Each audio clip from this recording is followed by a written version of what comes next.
Hello everyone, स्वागत करता हूं आप सभी का अपने चैनल मैथ्स बाय आलोक पर। उम्मीद करता हूं कि आप सभी लोग स्वस्थ होंगे और आप सबकी प्रिपरेशन अब बहुत बेहतरीन चल रही होगी, क्योंकि एग्ज़ाम अब आपके सिर पे है और आने वाले अगले हफ्ते से एग्ज़ाम शुरू होने वाला है।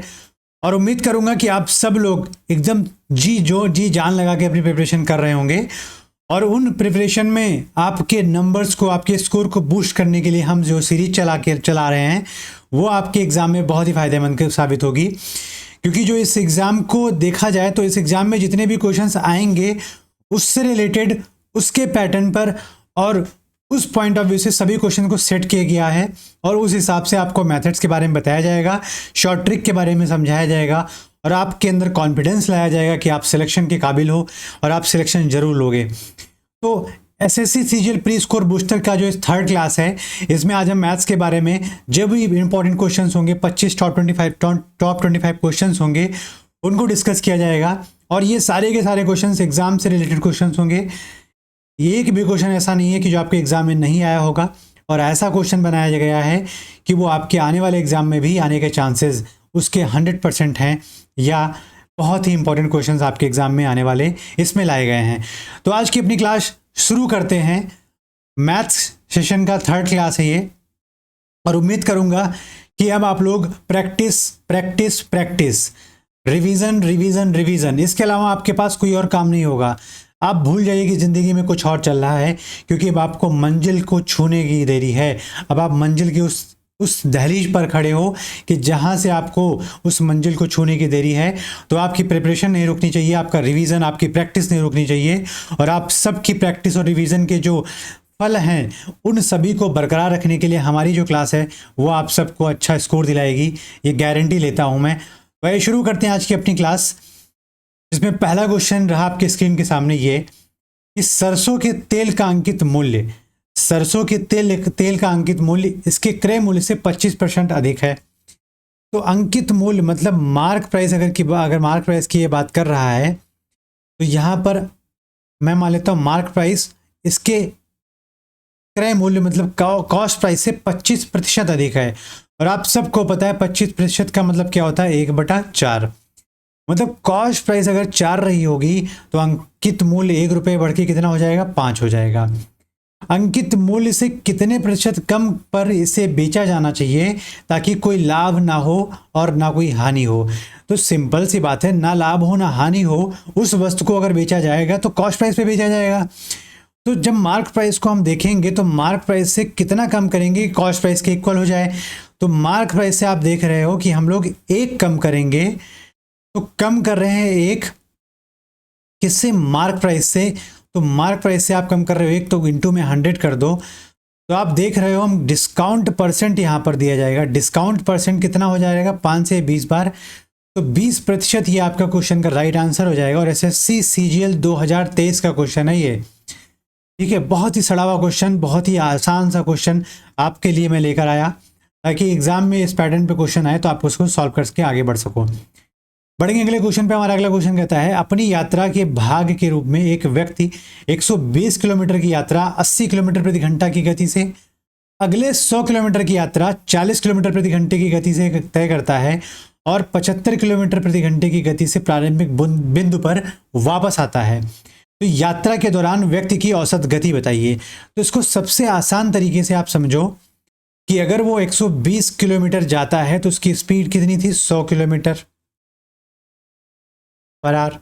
फिर वो अगला 80 किलोमीटर पर आवर,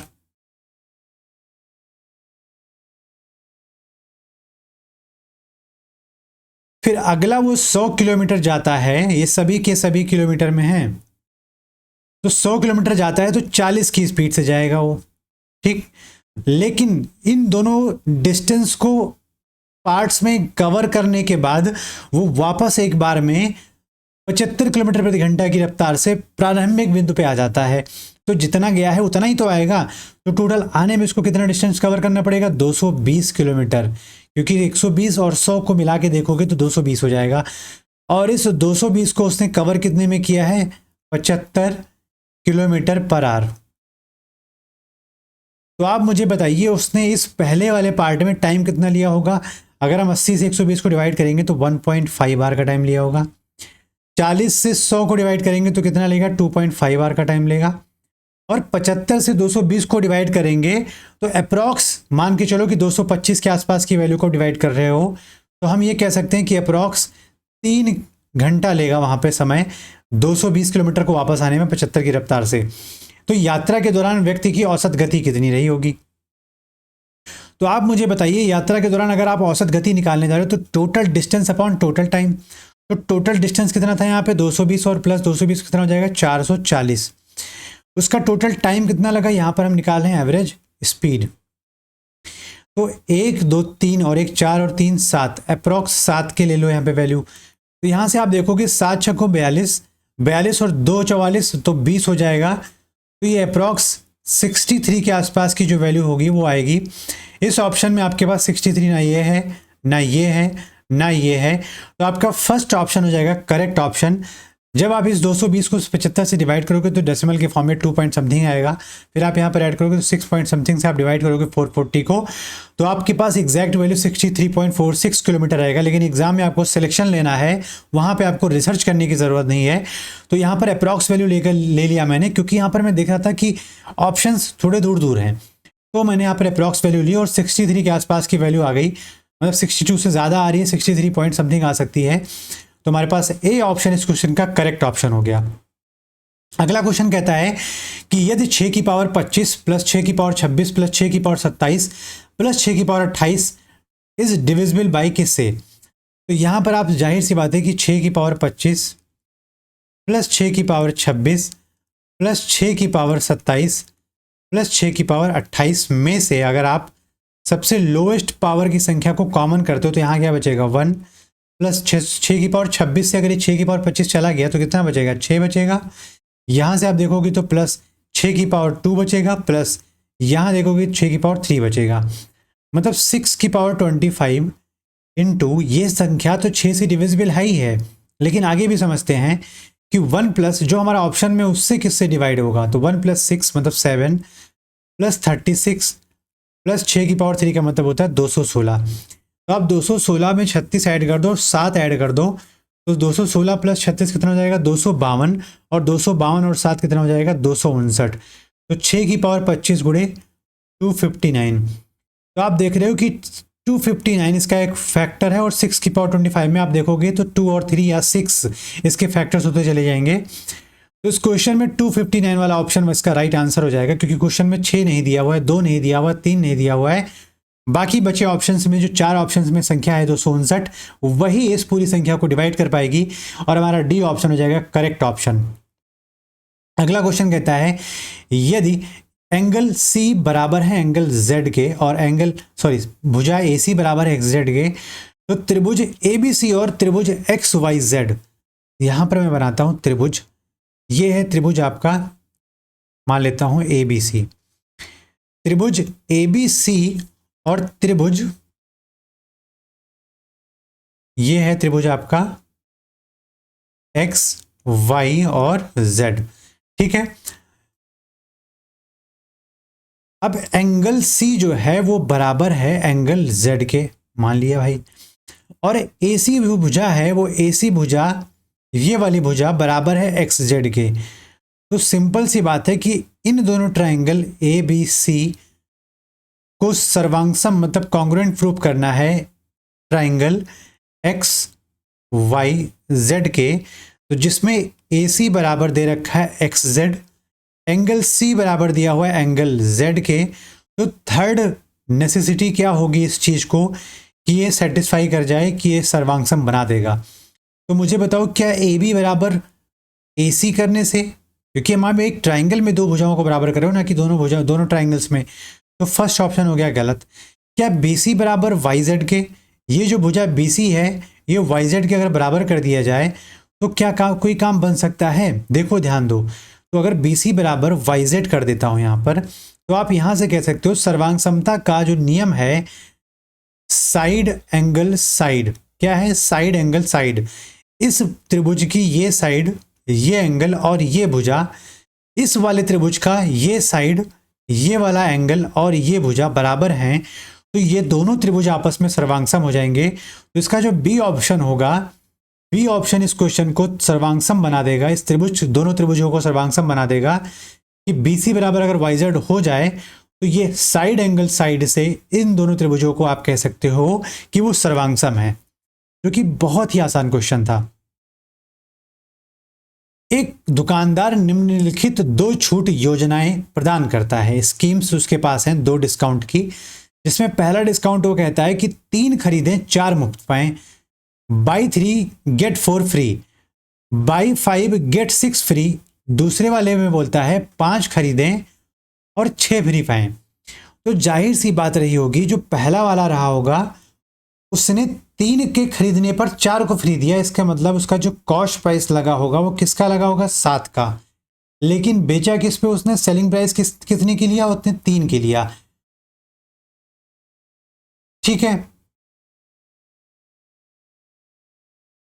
हाँ। तो आप मुझे बताओ, सेलिंग प्राइस 3 के लिया, बेचा कॉस्ट प्राइस उसकी 4 की थी, तो उसको जो डिस्काउंट दिया गया वो कितने का दिया गया, 7 से 3 का मतलब 4 का डिस्काउंट किस पे, 7 पे दिया गया। पहली बात ए के लिए होगी। अब हम बी के लिए बात करेंगे। बी के लिए बात करेंगे कि कॉस्ट प्राइस ने जेब से कितना खर्चा किया भाई, टोटल 11, क्योंकि 11 इसलिए कि 5 तो दिया है जो कि जिसका पैसा लेगा, लेकिन 6 उसने फ्री में दिया है, तो 5 और 6 का कॉस्ट प्राइस 11, और बेचा कितना उसने, 5 को। तो डिस्काउंट कितने का ये दिया है, 6 कितने का फ्री किया, 6 को फ्री किया। तो आप कह सकते हो 6/11 का डिस्काउंट दिया। परसेंटेज की बात नहीं कर रहे हैं हम क्वेश्चन में, बस हम क्वेश्चन को देख रहे हैं और सॉल्व कर रहे हैं, परसेंटेज निकालने कोई मतलब नहीं है। तो आप मुझे बताओ 4/7 और 6/11 में अगर मुझे ये पता चल जाए कि फ्रैक्शन कौन सा छोटा बड़ा है, तो वहां से ये भी तो कह सकते हैं कि इसका परसेंटेज भी छोटा बड़ा वही कि सेम वैल्यू के साथ होगा। तो फ्रैक्शन को अगर देखने के लिए बताया गया है छोटा बड़ा, 2 फ्रैक्शंस अगर आपके पास दिए तो क्रॉस मल्टीप्लाई सबसे बेस्ट ऑप्शन है। तो यहाँ पर क्रॉस मल्टीप्लाई करोगे तो 44 आ जाएगा, यहाँ 7×42 आ जाएगा। तो जो ये वाला डिस्काउंट है आपके पास, ए वाला जो डिस्काउंट है सबसे बेहतरीन डिस्काउंट है, सबसे ज़्यादा छूट देगा आपको। तो इस क्वेश्चन का राइट आंसर हो जाएगा कि किस योजना में अधिकतम छूट प्रतिशत निकलेगा। तो आप कह सकते हो ए वाला जो ऑप्शन इसका करेक्ट ऑप्शन हो जाएगा। आपको परसेंटेज में कन्वर्ट करने की ज़रूरत नहीं, क्योंकि आपसे एग्जैक्ट वैल्यू नहीं पूछा है, आपसे बस कंपेयर करने को पूछा है। तो आप अगर इसको सॉल्व भी करोगे परसेंटेज में, इसको और इन दोनों को, तो यही पाओगे कि इसका 4/7 का परसेंटेज ज़्यादा है। अगला क्वेश्चन कहता है कि 4% वार्षिक दर से 10,000 कितने समय में 5% साधारण ब्याज पर 8,000 के समान ब्याज 4 वर्षों में दे देगा। तो 4% के हिसाब से 10,000 रुपए को कितने वर्षों में दिया जाए कि इसका जो साधारण ब्याज होगा वो 5% के 8,000 प्रिंसिपल पे 4 वर्ष के समय के बराबर हो जाएगा। तो आप सिंपल सी बात यही है कि PRT बराबर PRT कर दो, क्योंकि दोनों का साधारण ब्याज बराबर है। तो 3 जीरो से 3 जीरो पहली बार हटा दो, परसेंटेज से परसेंटेज कट कर दो, 4 से 4 कट कर दो, और यहाँ से आप देख सकते हो T बराबर क्या हो जाएगा, सब मल्टीप्लाई में है, ये सब मल्टीप्लाई में। तो 8×5 = 40 और यहाँ का बचा 10/10 कर दो। तो आप कह सकते हो 4 साल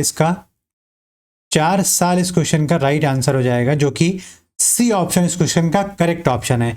इसको बताने को बहुत मेथड्स हैं, इसको बताने के बहुत तरीके हैं कि आप देख सकते हो 10,000 में 4% का कितना आ जाएगा, 8,000 का 5% पे कितना आ जाएगा 1 साल में, तो 4 साल में कितना। तो इसको कंपेयर करो उससे।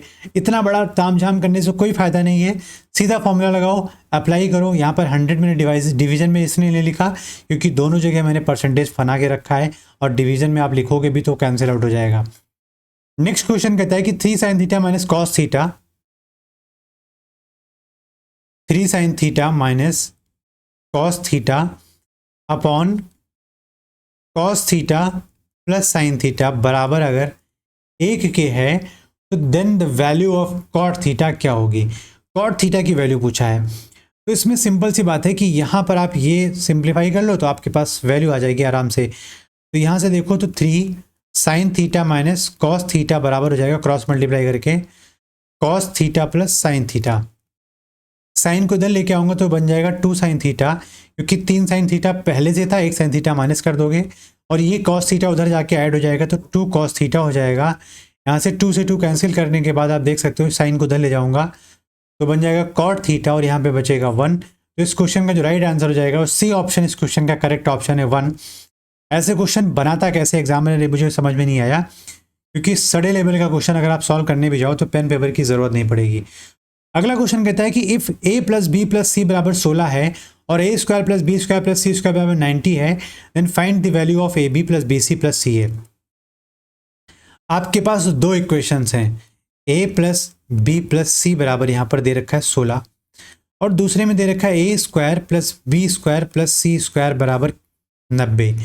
तो क्वेश्चन में आपसे पूछा जा रहा है कि A B plus B C plus C A का मान बताओ। आपके पास दो इक्वेशंस हैं तो तीन अननोन का काम नहीं है। यहाँ पे सी को मान लेता हूँ 0, सी को मान लिया मैंने 0 है। तो मुझे बताओ a प्लस बी बराबर है तो 16 है, तो ए स्क्वायर प्लस बी स्क्वायर बराबर क्या होगा, 90 दे रखा है। तो यहाँ से अगर सी 0 तो ये 0 हो गया और यहाँ से बी सी में सी 0 तो बी सी भी 0 हो गया। अब आपको वैल्यू किसकी फाइंड करनी है, ए बी की फाइंड करनी। सिंपल सी बात है, बहुत ही आराम तरीके से समझो इस चीज़ को।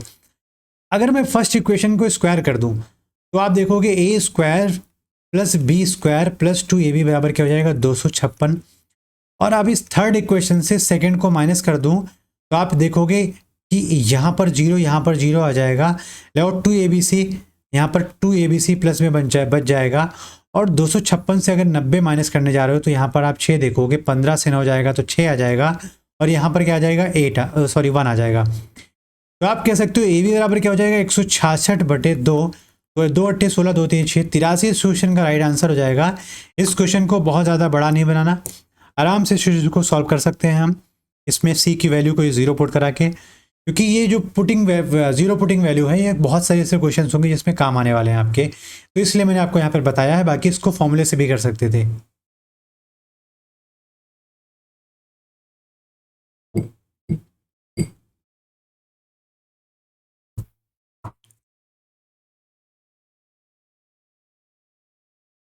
अगला क्वेश्चन कहता है कि two runners Soni Moni start running on a circular track of length 200 metre at speed of 18 kilometre and 24 kilometre per hour respectively in the same direction.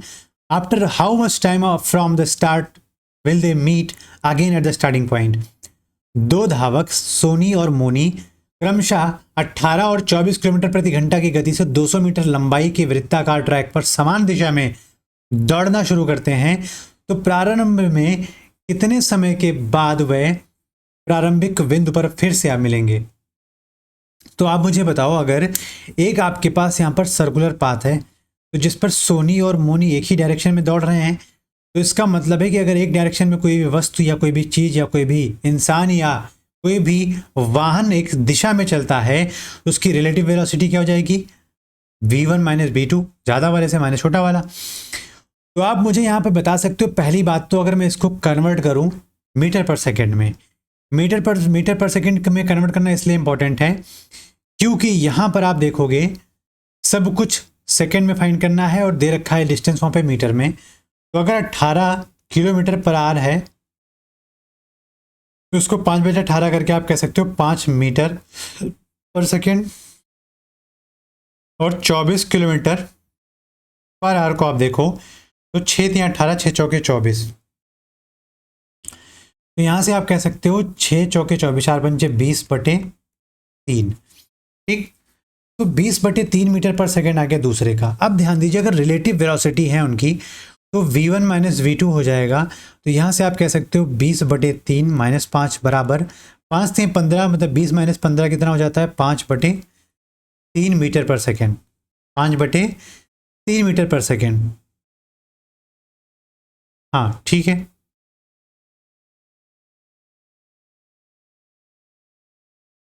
ठीक। अब आप मुझे बताओ, अगर वह एक दिशा में चल रहा है तो सेम डायरेक्शन में चलने के लिए आप देखोगे वो जाएंगे एक सेम डायरेक्शन में, तो एक की स्पीड ज़्यादा है दूसरे की कम है, तो भले रिलेटिव स्पीड उनकी अगर 5/3 मीटर पर सेकेंड है, लेकिन जो समय छोटा वाला कम वाला लेगा उतना ही समय बड़ा वाला लेगा दूसरे को मीट करने में, मिलने में। तो जाहिर सी बात रही होगी कि वहाँ पर जो टाइम लगेगा दोनों को, वो 200 मीटर के ट्रैक को रिलेटिव वेलोसिटी से चली हुई दूरी के हिसाब, चली हुई चाल के हिसाब से इस चीज़ को हम निकाल सकते हैं यहाँ पर।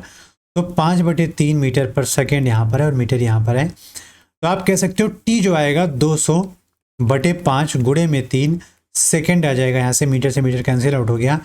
ये 5 से जाएगा 40 बार, तो टाइम आ जाएगा आपका आ जाएगा कितना 120 सेकेंड। इस क्वेश्चन का क्या हो जाएगा, राइट आंसर हो जाएगा हमारा फर्स्ट ऑप्शन इस क्वेश्चन का करेक्ट ऑप्शन हो गया, क्योंकि हम यहाँ पर रिलेटिव वेलोसिटी से डिस्टेंस को मेजर करेंगे, वहाँ से हमारा टाइम आ जाएगा और वही हमारा करेक्ट ऑप्शन होगा कि इस सेकेंड पे वो जाके दूसरे से मिल जाएंगे। अगला क्वेश्चन कहता है what will be the remainder when 265 की power 4081 plus 9 is divided by 266। 265 की पावर 4881 प्लस 9 को अगर आप 266 से डिवाइड करते हो तो क्या होगा यहाँ पर रिमाइंडर।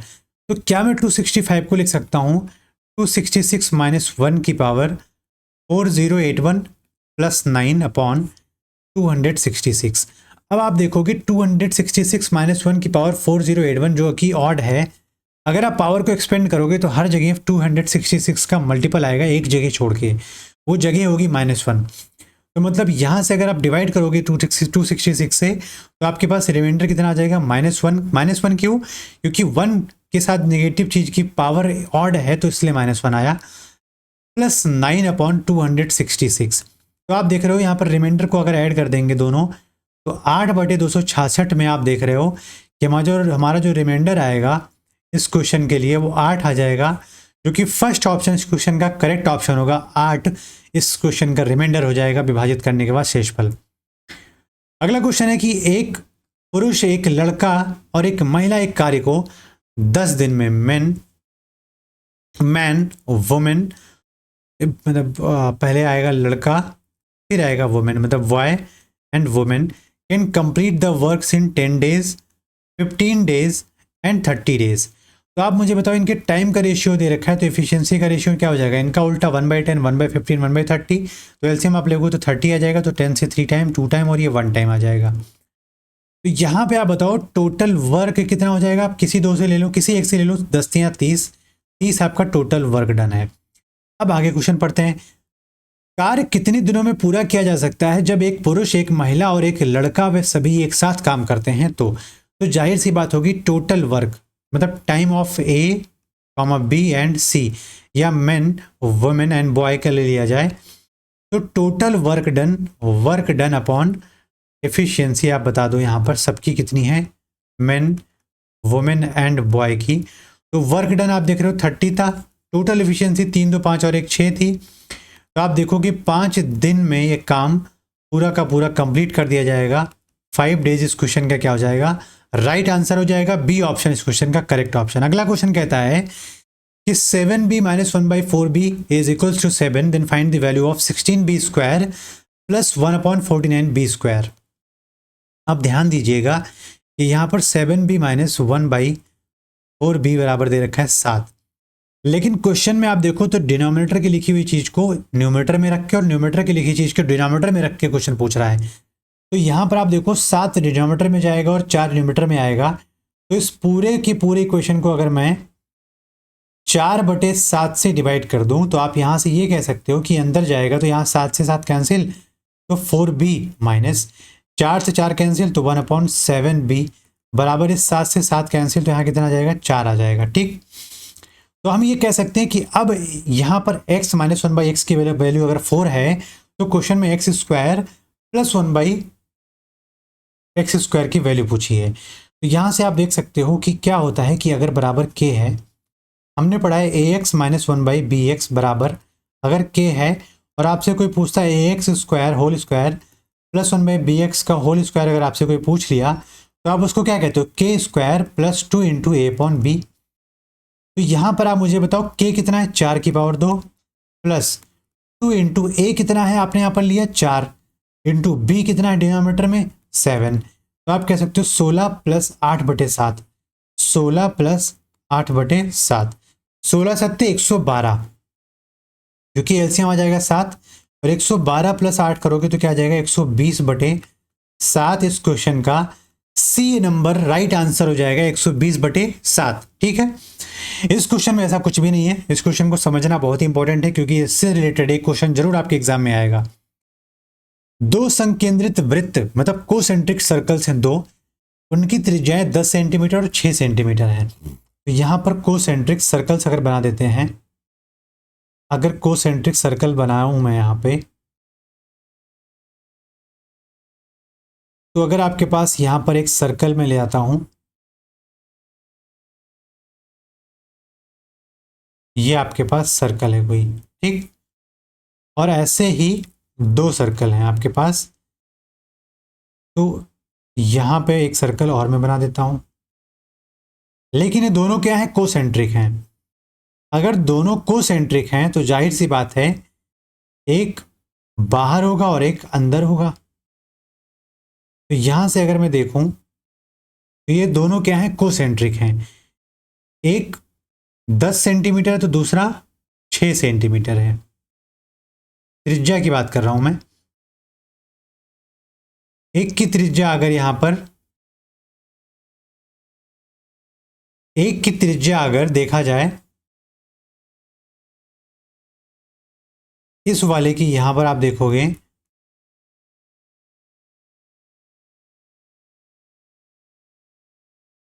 तो ये 6 सेंटीमीटर है, और बड़े वाले की त्रिज्या आप देखोगे तो ये कितना है, 10 सेंटीमीटर है। छोटे वृत्त को छूने वाले वृत्त, छोटे वृत्त को छूने वाले बड़े वृत्त की जीवा की लंबाई ज्ञात कीजिए। तो जब बड़े वृत्त की मैं जीवा फाइंड करने जाऊंगा तो आप कह सकते हो कि इसको टच करते हुए कुछ यहाँ पे आके चला जाएगा। तो मैं इसकी लेंथ अगर ए बी मान लेता हूँ और ये ओ मान लेता हूँ, ये सी मान लेता हूँ, तो आप ये कह सकते हो कि हमने थ्योरम में देखा होगा कि जब भी कोई केंद्र से आने वाली स्पर्शी किसी भी जीवा पे पड़ती है तो वह परपेंडिकुलर होती है। तो परपेंडिकुलर होती है त्रिज्या किसी भी स्पर्शी पे जाती है। तो यहां पर कह सकता हूं कि OC जो है वो परपेंडिकुलर है किस पे, AB पे। तो अगर आप देखो कि OC अगर AB पर परपेंडिकुलर है तो AC बराबर क्या हो जाता है, CB के। मतलब जीवा को बराबर दो भागों में विभाजित करेगा अगर जीवा बन गई है तो यहां से अगर त्रिभुज OCA में देखूं तो यहां से आ जाएगा OA का स्क्वायर बराबर OC का स्क्वायर प्लस AC का स्क्वायर। तो ये 10 का स्क्वायर बराबर 6 का स्क्वायर प्लस AC का स्क्वायर। तो यहाँ से AC कितना आ जाएगा, 100 माइनस 36 कितना आ जाएगा, 64। तो AC बराबर हमारे पास आ गया 8। अगर AC 8 सेंटीमीटर है तो AC बराबर CB के है, तो और AB बराबर हो जाएगा 2 गुणे AC या 2 गुणे BC। तो 2 गुणे 8 बराबर क्या हो जाएगा, 16 सेंटीमीटर। इस क्वेश्चन का राइट आंसर हो जाएगा बी ऑप्शन। क्या इसका क्या होगा, करेक्ट ऑप्शन। अगला क्वेश्चन कहता है कि 8 पुरुष एक कार्य को 45 दिनों में पूरा करते हैं। 8 पुरुष इसी कार्य को 45 दिनों में पूरा करते हैं और 8 महिलाएं उसी कार्य को 18 दिनों में पूरा करती हैं। और 8 पुरुष उस कार्य को कितने दिनों में पूरा करते हैं, 45 दिनों में पूरा करते हैं। ठीक, 5 पुरुष और 8 महिलाएं मिलकर उसी कार्य को कितने दिनों में पूरा करेंगी। अगर यहां पर मान लिया जाता है कि काम वहां पर टोटल कितना था, 90 था। अगर काम 90 था तो दोनों लोगों को देखो तो ये 90 काम को 2 की एफिशिएंसी से और 5 की एफिशिएंसी से करेंगे। तो एक ये वुमेन है तो एक मैन की एफिशिएंसी कितनी आ जाएगी, 2/8। और एक वुमेन की एफिशिएंसी कितनी आ जाएगी, 5/8। ये क्या है, एफिशिएंसी है। क्वेश्चन कहता है कि 5 पुरुष और 8 महिलाएं उस काम को कितने दिनों में पूरा करेंगी। तो टोटल काम हमारे पास कितना था, 90 था। 5 पुरुष की एफिशिएंसी कितनी, 2/8 कर दो यहाँ पर, प्लस 8 महिलाएं, 8 महिलाओं, एक महिला की एफिशिएंसी कितनी, 5/8। तो गुणे में 5/8 कर दो। तो आप देखो कि 90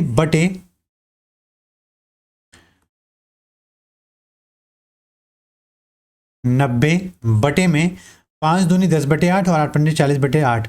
तो 40 और यहाँ पर 10, 50 और बटे में 8 कर दो यहाँ से, तो 0 से 0 कैंसिल आउट हो गया।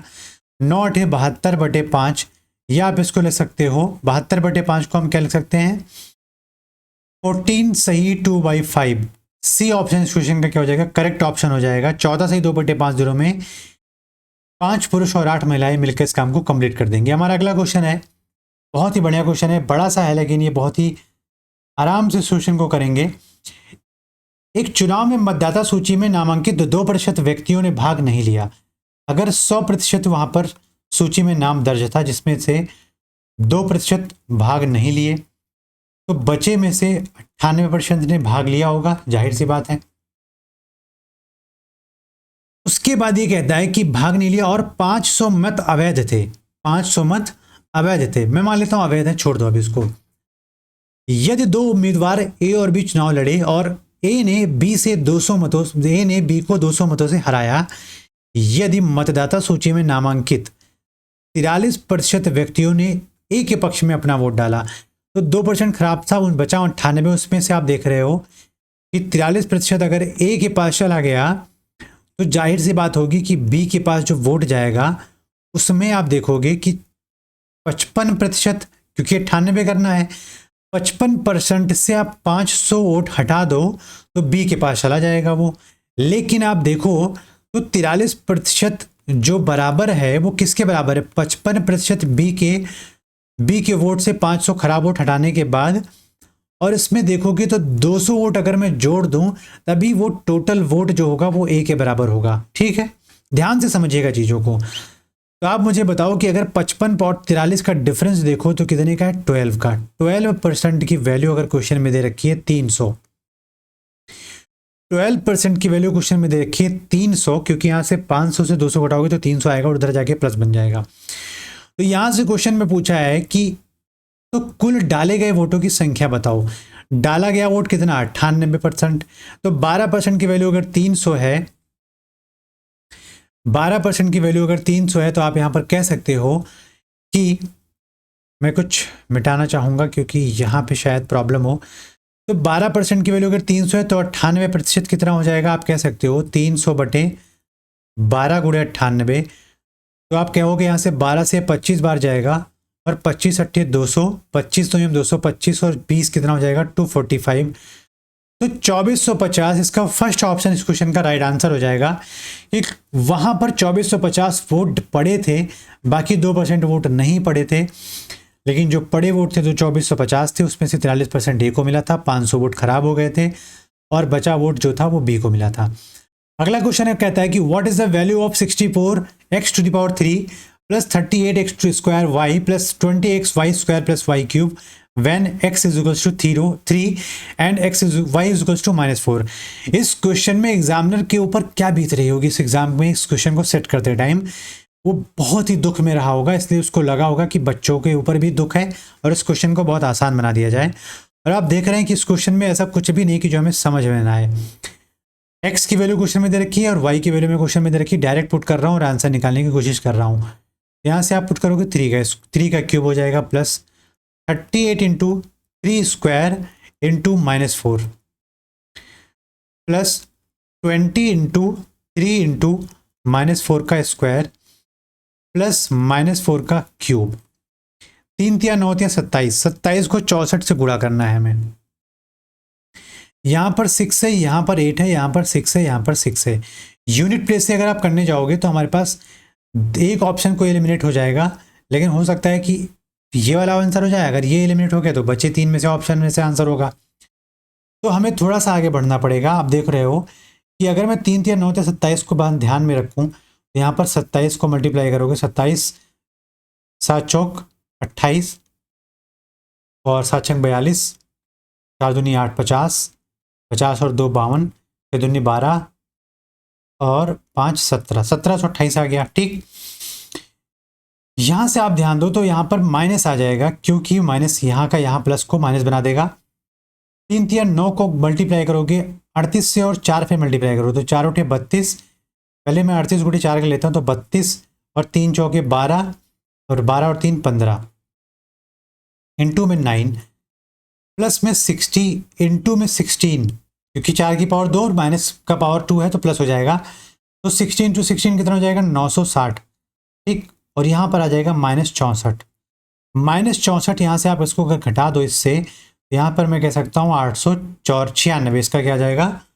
इन दोनों को घटा के फिर आप ध्यान दो तो 896 को 1728 में अगर जोड़ दिया जाए तो यहाँ से 4 9 2 11 और 1 12 और 17 और 8 25 और 1 26, 24 माइनस 9 दिन 18, 15 9 135 और 1 136 आ गया। 14 से 8 जाएगा 6 और 11 से 6 जाएगा 5। 56 कहाँ पे आपको नज़र आ रहा है? वही आपका राइट आंसर हो जाएगा। और 5 से 3 जाएगा 2 और 2 से 1 जाएगा 1, तो 1256 इस क्वेश्चन का क्या हो जाएगा? Right answer.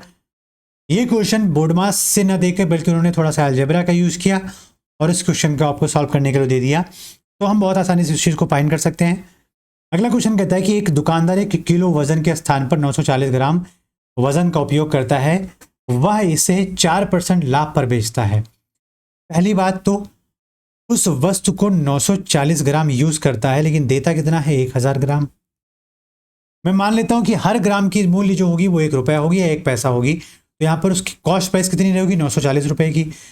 उसने दिखाया कितना है 1000 ग्राम, मतलब 1000 रुपये, लेकिन 4% लाभ पर बेचता है, तो जाहिर सी बात होगी कि 4% अगर लाभ पर बेचेगा तो उस वस्तु को 1040 में बेचेगा, क्योंकि वो जो लाभ ले रहा है 1040 पर बेचेगा। तो मुझे बताओ उसका कॉस्ट प्राइस ये रहा होगा, मार्क प्राइस ये रहा होगा, लेकिन सेलिंग प्राइस ये है, क्योंकि मार्क के बाद वो प्रॉफिट ले रहा है, तो मार्क प्राइस और सेलिंग प्राइस यही रह जाएगा। फिर आप देखोगे यहाँ पर कितने का डिफरेंस हो रहा है 100 का। किस पे डिफरेंस हो रहा है, कॉस्ट प्राइस पे लेंगे हम, और परसेंटेज निकालना है हमें, प्रॉफिट परसेंटेज निकालना है। वास्तविक लाभ प्रतिशत ज्ञात कीजिए कि कितना हुआ था। तो प्रॉफिट परसेंट यहाँ से आप देख सकते हो 0 से 0 हटा दो, उसके बाद आप देख सकते हो यहाँ से 2 से कट कर सकते हैं हम, तो 2 से 47 आ जाएगा, और यहाँ से आ जाएगा 50 धम्मा 500। तो 500 बटे 47 को आप डिवाइड करने जाओगे तो 47 एकम 47, 3 बच जाएगा, यहाँ पर 30 हो जाएगा, तो 10 बार ले जाएंगे नहीं जाएगा, डेसिमल लगाएंगे 300, और 47 से हम अगर 7 बार ले जाएंगे 7 हाँ मतलब 6 बार जाएगा ना कि 7 बार, तो 10.6 वाला ऑप्शन जो आपका होगा वो राइट आंसर हो जाएगा इस क्वेश्चन का। सी ऑप्शन करेक्ट ऑप्शन होगा। पूरा का पूरा सॉल्व करने की कोई ज़रूरत नहीं है, आप मिला लो ऑप्शंस में कि कौन सा ऑप्शन आपके आंसर जहां तक आप फाइंड कर चुके हो मैच कर रहा है, उसको एलिमिनेट कर दो, और जो मैच कर रहा है उसको राइट करके आगे बढ़ जाओ। अगला क्वेश्चन कहता है D is the mid point of B C in triangle A B C where A is 90 degree. तो यहाँ पर मैंने क्या बना दिया, राइट एंगल ट्राइंगल बना दिया, जिसमें ए है 90 डिग्री। तो ये बी सी को आप देखो तो डी एक पॉइंट है जो ए से आता है, उसको क्या करता है बाइसेक्ट करता है, ए जो आता है उसको बाइसेक्ट करता है। ये डी ए डी क्या है बी सी को बाइसेक्ट करता है, तो ये लेंथ और ये लेंथ बराबर हो जाएगी। तो कहता है कि तो ए डी कितना होगा, ए डी कितना होगा, आप ध्यान दीजिए। अगर मैं इसको कई सारे मेथड से बता सकता हूँ, लेकिन अगर मैं इसको बढ़ा दूँ यहाँ पर कुछ, और इसको फिर यहाँ पर बढ़ाने के बाद इस बी पे परपेंडिकुलर डाला जाए इस पॉइंट से, तो आप ये कह सकते हो कि ये वाला एंगल इसके बराबर हो जाएगा। फिर आप कह सकते हो कि ये ए बी भुजा इसके बराबर हो जाएगी। फिर आप कह सकते हो हाँ कि ये जो भुजा है मैंने इसको ई मान लिया, तो बी बराबर सी हो जाएगा। इसका कारण अभी मैं बताता हूँ क्यों, क्योंकि अगर त्रिभुज आप बी डी ई लेते हो और त्रिभुज आप लेते हो सी डी ए, तो सी डी बराबर बी डी के, ये वाला कोण इसके बराबर। और आप अगर देख रहे हो कि अगर ये भुजा इसके बराबर है और ये वाला कोण इसके बराबर है, और अगर आपने इस लाइन को बढ़ाया और परपेंडिकुलर ड्रॉ किया है, तो जाहिर सी बात होगी ये पैरेलल होंगे। तो हमारे पास ये कह सकता हूँ कि ये वाला एंगल क्या हो जाएगा, बराबर हो जाएगा।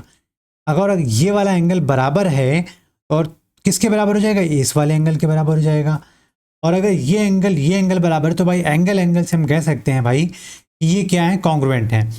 और अगर कॉन्ग्रुएंट हो गए तो इसका मतलब ये वाली भुजा भी इसके बराबर है। तो हम बड़े त्रिभुज ए बी सी में, त्रिभुज ए बी सी और त्रिभुज ए बी ई में देखें, तो यहाँ पर आप कह सकते हो कि एंगल ए बराबर है एंगल बी के।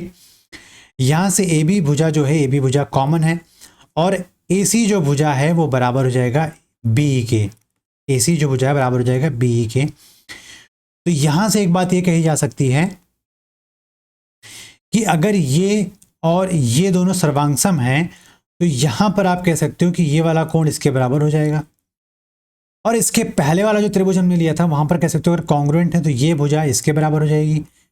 तो यहाँ से सब कुछ से हमें ये नतीजा पता चल रहा है कि कॉन्ग्रुएंसी होने के बाद आप कह सकते हो कि ए डी बराबर जो है वो बी डी के हैं, और ये बराबर है सी डी के। तो आप अगर ए डी को देखो तो बी सी क्या है, बी सी जो है वो C D plus B D ही तो है, C D plus B D ही तो है। तो आप ये कह सकते हो कि जो ए डी होगा वो बी सी का हाफ होगा कि नहीं होगा, क्योंकि सी डी और बी डी बराबर है किसके, ए डी के। तो यहाँ से A D plus A D लिख सकता हूँ, तो 2 ए डी बराबर हो जाएगा बी सी के। तो BC बराबर क्या, AD बराबर क्या हो जाएगा, BC/2। यही हमारे पास क्या हो जाएगा इस क्वेश्चन का राइट आंसर। इस क्वेश्चन को आप एरिया से भी फाइंड कर सकते हो, जिसमें आप AD बराबर फाइंड कर पाओगे BC/2। इस क्वेश्चन को सॉल्व करने के बहुत सारे मेथड्स हैं। अगला क्वेश्चन कहता है कि 28 रुपए प्रति लीटर की लागत वाले मिश्रण को प्राप्त करने के लिए 32 रुपए प्रति लीटर की लागत वाले दूध के साथ पानी को किस अनुपात में मिलाया जाना चाहिए। तो जाहिर सी बात कह रहा है कि अगर हमें 32 रुपए की बात करूं, इसकी बात करूं, 32 रुपीज में उसने मिल्क रख रखा था, ठीक। अब वो कह रहा है कि इसमें कितना पानी मिला दिया जाए कि उसको 28 रुपए में बेचा जा सके। तो आप ये कह सकते हो कि 28 रुपए में वो मिल्क प्लस वाटर मिला के बेचेगा। तो क्वेश्चन में यही तो पूछा है कि किस अनुपात में पानी को मिलाया जाना चाहिए। तो आप कह सकते हो यहाँ से 28 मिल्क, 32 मिल्क में से 28 मिल्क आ जाएगा तो हो जाएगा 4 मिल्क बराबर हो जाएगा 28 वाटर। तो आप यहाँ से कह सकते हो वाटर अपॉन मिल्क बराबर 4/28, मतलब 1/7। एक पानी होना चाहिए और 7 क्या होना चाहिए, मिल्क होना चाहिए। तभी इस क्वेश्चन में आप कह सकते हो कि टोटल अगर 8 रहा होता तो 32, जिसके बाद हम इसमें पानी मिला देंगे 1/7 में, मतलब 7 मिल्क रहेगा और 1 पानी रहेगा। तो इस क्वेश्चन का राइट आंसर बन जाएगा डी ऑप्शन, जो कि करेक्ट ऑप्शन हो जाएगा। अगला क्वेश्चन कहता है कि 5 महिलाएं और 9 लड़कियां, 5 महिलाएं, 5 वुमेन और 9 गर्ल्स 9 दिनों में 18,720 रुपए के लिए काम करती हैं।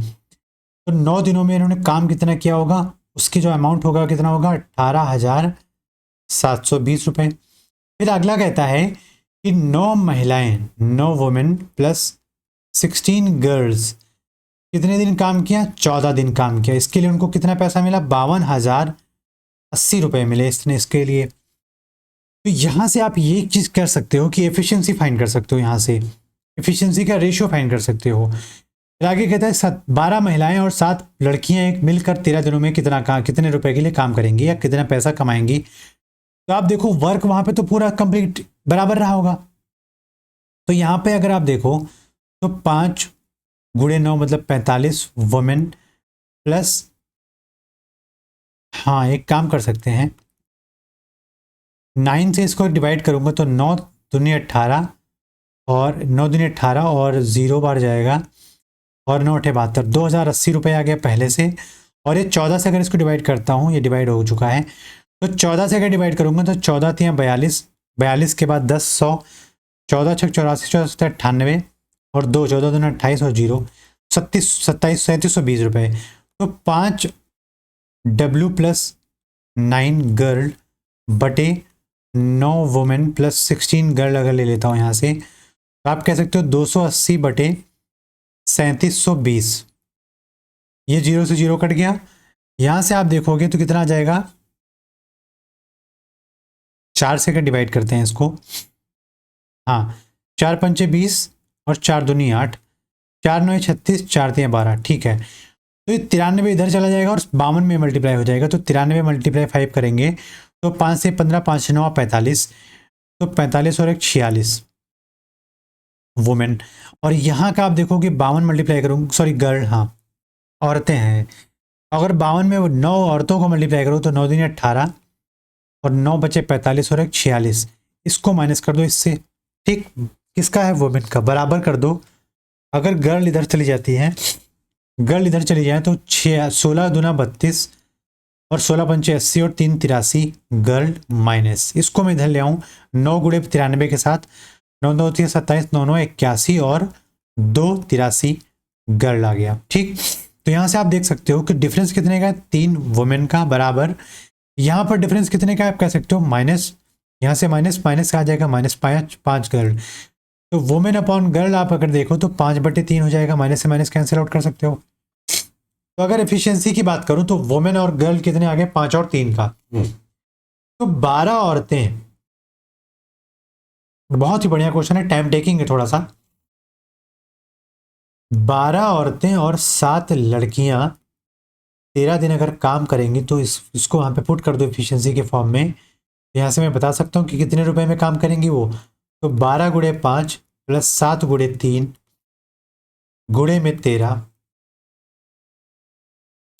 ये किसके बराबर होगा, ये बटे में रुपए के बराबर होगा। इसके यहाँ वाले के बराबर किसी एक को ले लो आप। तो यहाँ से अगर मैं 5 गुणे 5 रखता हूँ प्लस इस वाले को लिया मैंने 9 गुणे 3 रखता हूँ और गुणे में कर दिया मैंने 9 बटे में 18,720। ठीक है, अब आप ध्यान दीजिए 12 पंचे 60 और 7 21, 60 और 21 कितना हो जाएगा 81 गुणे में 13 बटे में x रुपए बराबर 50 25 और 9 27 27 और 25 कितना होता है 52 गुणे में 9 बटे 18,720। 9 से इसको 9 बार उड़ा दो, 13 से ये 4 बार जाएगा और 4 से ये आपने यहाँ पर देखा था नहीं 4 4 16 और 4 चौके 16 और 4 एक का 16 2 18 4 6 24 और 3 4 8 32 और 0। तो आप यहाँ से कह सकते हो कि x का जो रुपये आएगा वो बराबर हो जाएगा किसके 9 शून्यम 0 यहाँ पे निकाल देता हूँ 9 शून्यम 0 9 8 72 और आपका ऑप्शन डी वाला आना चाहिए 9 छक 54 और 7 61 और 9 चौक 36 और 6 42 42,120 रुपये। यहाँ पर आप देखोगे तो 12 महिलाएं 7 लड़कियां अगर 13 दिन के लिए काम करेंगी तो इस क्वेश्चन में आप देखोगे 42,120 रुपये उसको कितना मिलेगा, उसको इनकम होगी इतनी की। अगला क्वेश्चन कहता है त्रिभुज ए बी सी और पी क्यू आर दो सर्वांगसम त्रिभुज हैं और एंगल ए और एंगल पी क्या है, राइट एंगल ट्राइंगल है। अगर यहाँ पर ये P और यहाँ पर ये A है और ये त्रिभुज ए बी सी और यहाँ पर त्रिभुज पी क्यू आर अगर सर्वांगसम हैं और A और P 90 डिग्री हैं तो क्वेश्चन में बोला है BC की लेंथ यहाँ पर 13 सेंटीमीटर है और PR की लेंथ यहाँ पर दे रखा है 5 सेंटीमीटर। PR की लेंथ यहाँ पर दे रखा है आपको 5 सेंटीमीटर और क्वेश्चन में कहता है कि फाइंड AB। तो AB की बात कर रहा है। अब जाहिर सी बात है अगर दोनों ट्राइंगल्स कॉन्ग्रुएंट हैं तो कॉन्ग्रुएंट होने की वजह से मैं कह सकता हूं कि BC जो है 90 डिग्री के सामने वो बराबर हो जाएगा किसके, RQ के। तो यहाँ पर RQ की लेंथ कितनी हो जाएगी 13 सेंटीमीटर और अगर ये 13 सेंटीमीटर हो गया तो त्रिभुज PQR में आप पाइथागोरस अप्लाई कर सकते हो कि 13 का वर्ग। अच्छा, हमें निकालना है AB। तो यहाँ पर आप BC बराबर ना करके आप कह सकते हो कि PR बराबर AC कर सकता हूं। इसको सॉल्व करने का कोई फायदा नहीं है, ठीक है, क्योंकि हमें AB की लेंथ फाइंड करनी है। क्वेश्चन में AB की लेंथ फाइंड करनी है। तो आप यहां से ये कह सकते हो कि अगर दोनों त्रिभुज सर्वांगसम है तो PR बराबर AC हो जाएगा और ये बराबर हो जाएगा 5 सेंटीमीटर। तो यहां से अगर त्रिभुज ABC में आप देखो तो 13 का वर्ग बराबर हो जाएगा 5 के वर्ग प्लस AB के वर्ग के। तो 169 से हम 25 को माइनस कर दोगे तो बराबर क्या हो जाएगा AB का वर्ग। तो AB कितना हो जाएगा √144 तो बराबर क्या हो जाएगा 12 सेंटीमीटर AB की लेंथ आ जाएगी यहाँ पर। और अगर PQ भी पूछता तो PQ 12 हो जाता तो हमारा A ऑप्शन इस क्वेश्चन का क्या हो जाएगा, करेक्ट ऑप्शन। अगला क्वेश्चन कहता है कि mean proportion of between 7 and 112। तो मीन प्रोपोर्शन क्या होता है 7:x अगर 112 है तो 7/x बराबर x बटे 112 हो जाता है। तो एक्स स्क्वायर कितना हो जाएगा 7 गुणे 112। तो 7 गुणे 112 को लिख सकता हूँ 7 गुणे 116 यहाँ पर। तो देखो कि ये स्क्वायर है, ये भी स्क्वायर फॉर्म में बना दिया। तो एक्स स्क्वायर बराबर क्या हो जाएगा 7 का वर्ग गुणे 4 का वर्ग। 16 को मैंने कन्वर्ट कर लिया तो एक्स बराबर क्या हो जाएगा √7 का वर्ग इंटू 4 का वर्ग बराबर 7 चौके 28। इस क्वेश्चन का क्या हो जाएगा, राइट ऑप्शन हो जाएगा बी ऑप्शन इसका राइट आंसर हो जाएगा 28 इस क्वेश्चन का, कि बीच के माध्य अनुपात हो जाएगा। रहीम का वर्तमान आयु उसकी पुत्री सविता की वर्तमान आयु का 5 गुना है। तो रहीम की वर्तमान आयु अगर उसकी पुत्री की आयु का 5 गुना है तो रहीम कितना रहा होगा 5, उसकी पुत्री कितनी रहेगी 1। आज से 7 वर्ष बाद रहीम सविता से 3 गुना बड़ा हो जाएगा। 3 गुना बड़ा हो जाएगा तो जाहिर सी बात है कि यहाँ पर 3:1 की बात कर रहा है। तो अगर मैं रेशियो को देखने जाऊं तो आप देखो यहाँ पर रेशियो में चीज़ें क्या हैं, सही तरीके से नहीं बढ़ रही हैं। तो यहाँ पर डिफरेंस 2 का, यहाँ पर डिफरेंस 4 का, तो इसको 4 से और इसको 2 से मल्टीप्लाई कर दें तो 10:2। और यहाँ पर आप देख सकते हो तो कितना आ जाएगा 12:4 का। तो यहाँ पर 2 की वैल्यू क्वेश्चन में दे रखा है कि 7 वर्ष बाद 7, तो यहाँ से कह सकते हो 3.5। अब क्वेश्चन में पूछा है रहीम का वर्तमान आयु कितना होगा। तो रहीम की वर्तमान आयु हमने माना कितना था 10 या 5, वहाँ से 5 नहीं लेंगे क्योंकि 10 माना था। तो 10 गुणे 3.5 कर दो तो कितना आ जाएगा? रहीम की वर्तमान आयु 35 ईयर्स का रहीम रहा होगा। इस क्वेश्चन को सॉल्व करने का सबसे बेहतरीन तरीका एक्स वाई ना मान के, यहाँ से आप देख सकते हो 10 को हमने क्या कर दिया 3.5 कर दिया, तो बराबर किसके आ गया? 35 के। इस क्वेश्चन का डी ऑप्शन हो जाएगा करेक्ट ऑप्शन। अगला क्वेश्चन कहता है कि स्टडी करो इस चार्ट, पाई चार्ट को, और यहाँ पर मुझे बताना है कि पाई चार्ट विभिन्न शीर्षों के तहत एक प्रकाशक द्वारा पुस्तक तैयार करने के लिए किए गए व्यय को दर्शाता है, जिसमें प्रिंटिंग, पेपर की, रॉयल्टी, मिसलिनियस और बाइंडिंग के अलग अलग कॉस्ट हैं, जिसके परसेंटेज दे रखे हैं। तो क्वेश्चन पूछता है कि बाइंडिंग और प्रिंटिंग पर किए गए व्यय को दर्शाने वाले पाई चार्ट के कोण के बीच का अंतर ज्ञात कीजिए। इस पाई चार्ट को अगर आप देखो तो सर्कुलर शेप में है, और सर्कुलर शेप में होने की वजह से इस सेंटर पर बनेगा एंगल कितना? 360, और हर सेक्टर जितना जितना परसेंट होल्ड कर रखा है व्यय में, उतना ही उतना परसेंटेज होल्ड करेगा अपने एंगल डिस्ट्रीब्यूशन में। तो जाहिर सी बात है इस क्वेश्चन में आप परसेंटेज को व्यय में कन्वर्ट मत करो, इसी परसेंटेज को आप एंगल के हिसाब से सॉल्व करो और आपका आंसर में मिल जाएगा राइट आंसर तरीके से। ध्यान दीजिएगा। तो यहाँ पर आप देखोगे कि क्वेश्चन पूछ रहा है कि बाइंडिंग और प्रिंटिंग के बीच के अंतर बताओ कोणों में। तो बाइंडिंग और प्रिंटिंग यहाँ पर आप देखोगे दो कलर हैं 30 और 25 के। तो बाइंडिंग एंड प्रिंटिंग के बीच का डिफरेंस अगर देखोगे तो 30% माइनस 25%, तो 5% का अंतर आया इन दोनों के बीच में। तो 5% का व्यय का अंतर ले लो, या इस सेंटर पे दोनों सेक्टर्स के बीच के एंगल्स का डिफरेंस ले लो। तो 5% किसका आया है भाई? 360 डिग्री का आया है। तो 360 में 5% का मतलब 5/100 कर दो, गुणे में 360 कर दो, इसको काटोगे 20 बार और ये काटोगे 18 बार, तो 18 डिग्री। इस क्वेश्चन का सी ऑप्शन क्या हो जाएगा? राइट आंसर हो जाएगा। इस क्वेश्चन को व्यय में कन्वर्ट मत कीजिएगा, टाइम खराब होगा आपका। सीधा का सीधा आप वहाँ पे डिफरेंस निकालिए और एंगल में आप उसको मल्टीप्लाई कीजिए और आपके पास राइट आंसर आ जाएगा 18 डिग्री इस क्वेश्चन का। अगला क्वेश्चन कहता है यदि समान ब्याज दर पर 500 रुपये पर 4 वर्ष के लिए और 700 रुपये पर 2 वर्ष के लिए एक संयुक्त रूप से साधारण ब्याज 280 है, तो ब्याज दर ज्ञात कीजिए। ब्याज दर ज्ञात कीजिए। तो आप मुझे बताइए यहाँ पर अगर रेट ऑफ इंटरेस्ट की बात कर रहा है तो PRT/100 होता है, तो यहाँ से आप कह सकते हो 500 गुणे 4 मतलब 2000/100 बराबर 20% पहले क्वेश्चन के लिए 500 गुणे 4/100 से आप सॉल्व करोगे तो 20% आ जाएगा। और दूसरे वाले से आप देख रहे हो तो 700 गुणे 2 मतलब 1400/100 मतलब 14% आ जाएगा। ये बराबर किसके है? 280 के। तो 20 + 14 देख रहे हो कि कितना है? 34। R% बराबर 280 रुपये के। तो R% कितना हो जाएगा? 280/34। ये 17 बार जाएगा और 140 बार जाएगा, तो 17 7 119, 17 8 136, 17 8 136 बार गया और 4 कम है। तो यहाँ पर आप देख सकते हो कि 8 से 4/17% इसका क्वेश्चन का राइट आंसर हो जाएगा। सी ऑप्शन इस क्वेश्चन का करेक्ट ऑप्शन हो जाएगा। बहुत लोगों को कन्फ्यूजन होगी कि यहाँ पर परसेंटेज के लिए 100 क्यों नहीं किया, क्योंकि हमने डायरेक्ट यहाँ पर परसेंटेज लेके ही काम को बढ़ाने का शुरू कर दिया है। क्योंकि यहाँ पर आप देखोगे तो PRT/100 में R/100 को ना कन्वर्ट करके मैंने सीधे उठा के रख दिया है यहाँ पर। तो चीज़ों को फाइंड करके आप सॉल्व कर सकते हो। हमारा सी ऑप्शन इस क्वेश्चन का राइट आंसर हो जाएगा।